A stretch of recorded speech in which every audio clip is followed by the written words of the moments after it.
അതിന് ശേഷം ഇപ്പോൾ നമ്മുടെ PKP സാറിൻ്റെ പാലും പഴവും പടം റിലീസാകുമാണ്. മീര ജാസ്മിൻ ആയിട്ടുള്ള മൂവി വേറെ ലെവലാണ്. PKP സാറിനെ കുറിച്ച് നിങ്ങൾക്ക് അറിയാമല്ലോ.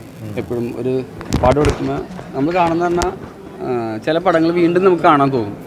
പിന്നെ എന്താ പറയുക, ഒരു ഹിന്ദി മേക്കിംഗ് പോലത്തെ ഒരു പല കാര്യങ്ങൾ കൂട്ടുന്ന സാറാണ് PKP സാറ്. പിന്നെ അങ്ങനെയുള്ള ഇതിനകത്തേക്ക് ഈ ഫംഗ്ഷനിലേക്ക് എന്നെ ക്ഷണിച്ചതും വരാൻ കഴിഞ്ഞാൽ ഞാൻ വളരെയേറെ സന്തോഷമാണ്. ജിൻഡോയുടെ ഒരു പുതിയൊരു സിനിമ വരുന്നതൊക്കെ ആയിട്ടൊരു ഇതുണ്ടായിരുന്നു. അപ്പോൾ അതിനെക്കുറിച്ചൊക്കെ സിനിമ വരുന്നുണ്ട് ഉടനെ. നമ്മുടെ ബാധിക്ക പ്രൊഡക്ഷനിൽ അതൊക്കെ എന്നെ പ്രൊഡ്യൂസ് ചെയ്യുന്ന അതിനകത്ത് നല്ലൊരു നായകൻ റോൾ. അതിന് 3 നായകന്മാരുണ്ട്. അടുത്ത മെയിൻ നായകനായിട്ട് ചെയ്യുന്നുണ്ട്. 3 നായകന്മാരുണ്ട്. ഒരാളായിട്ട് ചെയ്യുന്നുണ്ട്.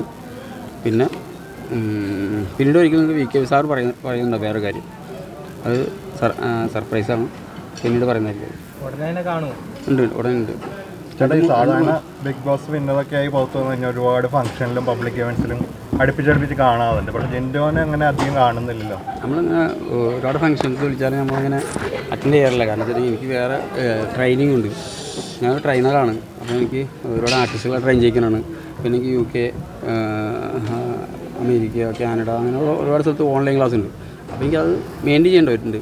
അതെൻ്റെ പ്രൊഫഷണലാണ്. അപ്പോൾ എനിക്കത് മെയിൻറ്റെയിൻ ചെയ്യാതിരിക്കാൻ പറ്റില്ല. അപ്പോൾ അതുകൊണ്ട് എനിക്ക് എല്ലായിടത്തും പോകാൻ പറ്റില്ല. അതെൻ്റെ പ്രശ്നമാണ്. ജിൻഡോയുടെ വിവാഹം ഉടനെ ഉണ്ടാവും, തീർച്ചയായിട്ടും. വലിയ താമസം ഉണ്ടാവില്ല. 2-3 മാസത്തിൽ ഉണ്ടാകാൻ ചാൻസ് ഉണ്ട്. കഴിഞ്ഞ ദിവസം ഇതുപോലെ നമ്മുടെ തൊപ്പിയുടെ ഒരു വീഡിയോ വന്നിട്ടുണ്ടായിരുന്നു. ജിൻഡേട്ട ഇങ്ങനെ ലൈവിലൊക്കെ പങ്കെടുത്തല്ലോ. അത് 8 ലക്ഷം രൂപ മേടിച്ചിട്ടൊക്കെയാണെന്നാണ് തൊപ്പി പറയുന്നത്. അതിലെന്തെങ്കിലും യാഥാർത്ഥ്യം ഉണ്ടോ? അത് ചോദിച്ചാൽ 5 ആണ് പറഞ്ഞു. 5 lakhs. അപ്പോൾ തൊപ്പിയായിട്ട് ഇപ്പോൾ എന്തെങ്കിലും മിസ്അണ്ടർസ്റ്റാൻഡിങ്ങോ അങ്ങനെ എന്തെങ്കിലും ഉണ്ടോ? ഇപ്പോൾ അങ്ങനെയൊന്നുമില്ല. വേറെ അവരായിട്ട് മിസ്അണ്ടർസ്റ്റാൻഡിങ്ങിൻ്റെ ആവശ്യമില്ല. നമ്മളെ ഹെൽപ്പ് ചെയ്തു, നമ്മൾ വിളിച്ചു.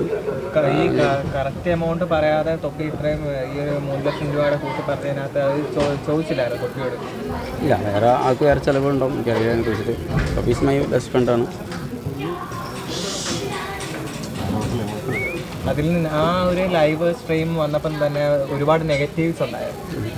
സൈബർ ബുള്ളിങ് ആയിട്ടും ഭയങ്കരമായിട്ട് ജിൻഡോയ്ക്ക് എതിരെ വന്നിട്ടുണ്ടായിരുന്നു. അപ്പോൾ അതിനൊക്കെ എങ്ങനെയായിരുന്നു ഫേസ് ചെയ്തത്?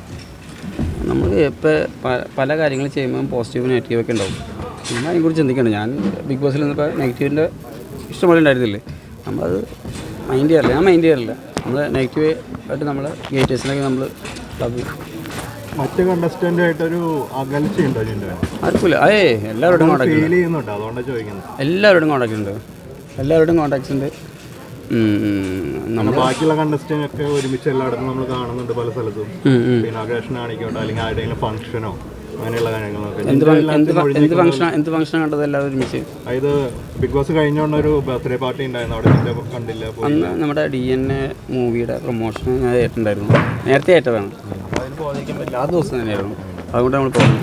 അച്ഛനായിട്ട് വെച്ചാൽ നല്ല കോൺടാക്റ്റിലിരിക്കുന്ന ആളാണ് ഞാൻ. നമ്മൾ ബിഗ് ബോസിലായാലും നമ്മൾ ഡാൻസും കാര്യങ്ങളൊക്കെ ആയിട്ട് ഒരുപാട് പെർഫോം ചെയ്ത ഒരാളാണ്. ആളോട് തന്നെ വിളിച്ച് പറഞ്ഞായിരുന്നു, എനിക്ക് ഇങ്ങനെ പ്രോഗ്രാം ഉണ്ട്, അതുകൊണ്ട് ഞാൻ വരാത്തത്. അത് ഞങ്ങൾ വേറെ പ്രശ്നമൊന്നുമില്ല. എല്ലാവരും ഞാൻ ഗെയിം എന്ന് പറഞ്ഞ സാധനം നമ്മുടെ ഗേറ്റ് ഇറങ്ങിയപ്പോൾ ഞാൻ നിർത്തി. പിന്നെ അവരെല്ലാവരും നമ്മുടെ ഫ്രണ്ട്സാണ്. ജിൻഡോയ്ക്ക് ഇപ്പോഴും ഒരു സൈബർ. കൂടുതൽ വീഡിയോസിനായി B4 Blaze ഫോളോ ചെയ്യൂ, സബ്സ്ക്രൈബ് ചെയ്യൂ.